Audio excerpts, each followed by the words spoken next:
All right, it's time to look into what's trending in employment law. Lawyer, you're on the clock.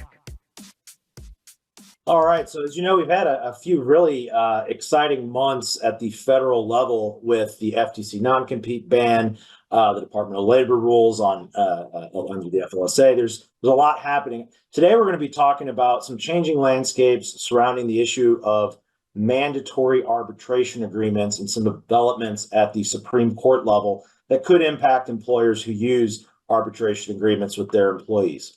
As you know, Phil, these kinds of agreements are widely used by many employers as a more efficient alternative to litigation. The Department of Labor estimates that over half of all non-union private sector employees have mandatory arbitration agreements. So this is something with a wide reach. And most of these agreements are governed by the Federal Arbitration Act, which explicitly says that there's a preference for finding these agreements are valid and enforceable. Congress has essentially said, hey, as a matter of policy, we're going to favor arbitration as an alternative to litigation if that's what the parties agreed to. And importantly, the FAA generally preempts state laws that disfavor arbitration. So, for employers and employees who are in less arbitration-friendly states, the FAA is the substantive law you want to apply. And virtually all arbitration agreements will state that the FAA applies. But there's an important exception to the FAA that's been getting a lot of attention from the courts so far this year, and that's the so-called transportation workers exception. Transportation workers are exempt from the FAA. So what's a transportation worker? Well, that was going to be my question. What is a transportation worker? Well, obviously, it's an Uber driver.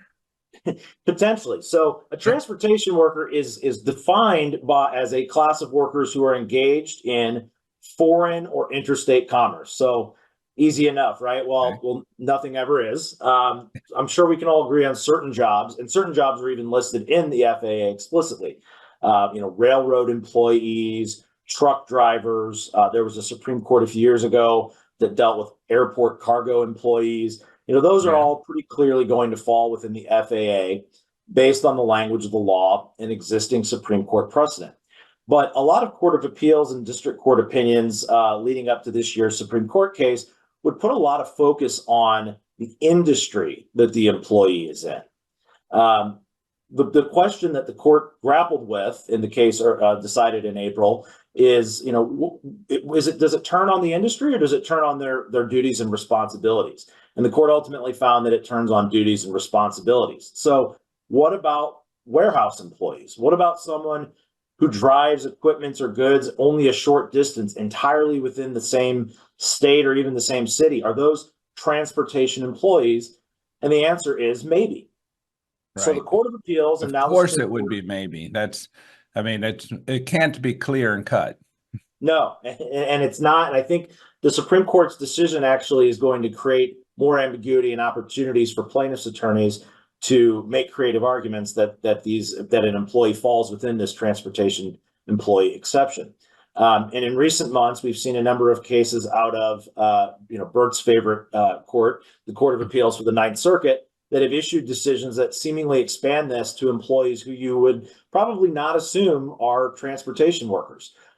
In one case, the Ninth Circuit ruled that drivers who deliver ingredients from a supply chain center to local restaurant locations, all within the same state, fall within the transportation worker exception, even though they're not taking the goods across state lines.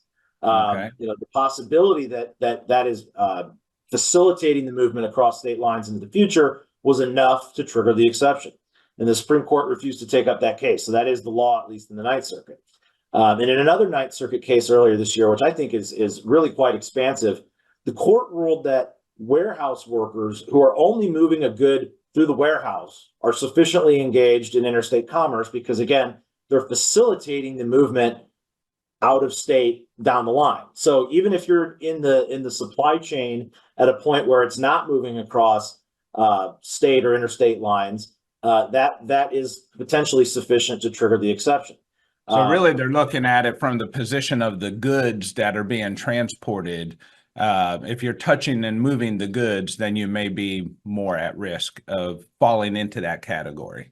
That's exactly right. And a Supreme Court case, the one I mentioned earlier in April, I think is going to pave the way for more arguments like that. Again, the court ruled that the exemption doesn't turn on the employee's industry. So in that case, the Second Circuit's analysis really focused on, are these transportation employees or are they employees in the bakery industry, and decided these are employees that work in the bakery industry. And the court said, well, that's not what this question turns on. It turns on whether or not they're facilitating the movement of goods across interstate lines. And so the court took, I think, kind of surprisingly an expansive view of this exception.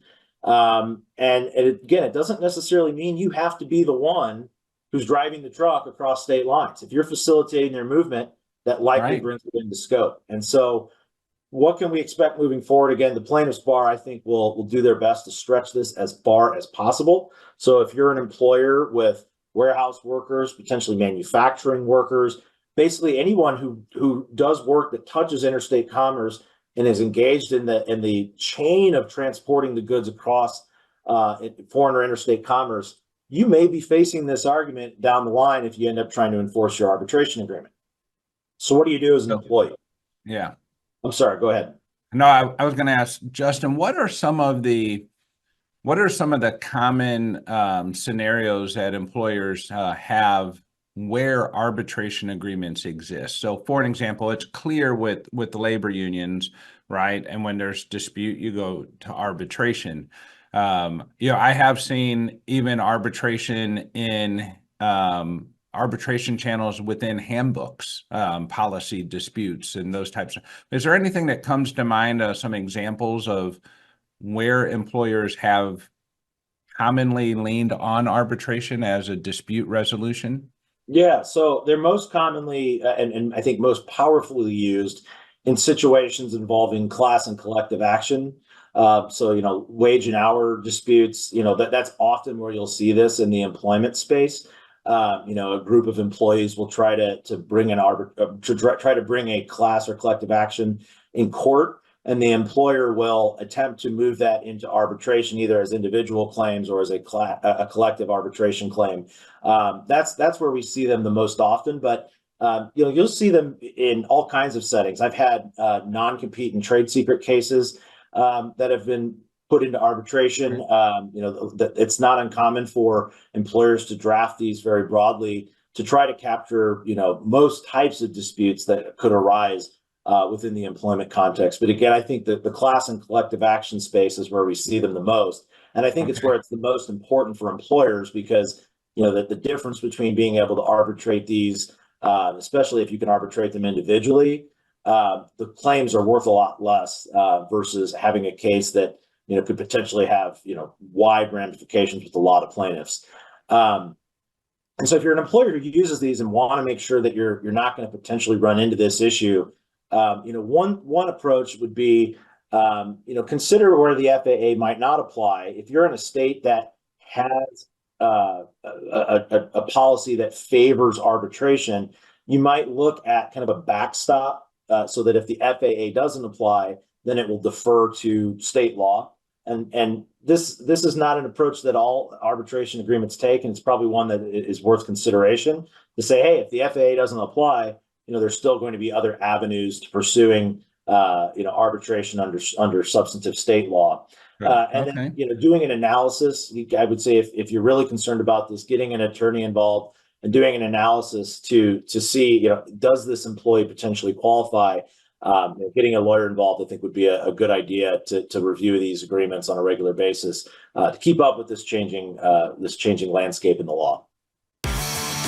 Thank you once again for tuning in to This Week at Work. If you enjoy the show, please share it with your colleagues.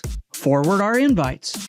Share the link aimea.org/This Week at Work, or follow or subscribe wherever you get your news and entertainment, like LinkedIn, YouTube, Spotify, Apple Podcasts. We're everywhere you are. And you can be part of the show. Send your questions and comments anytime to info@thisweek.work.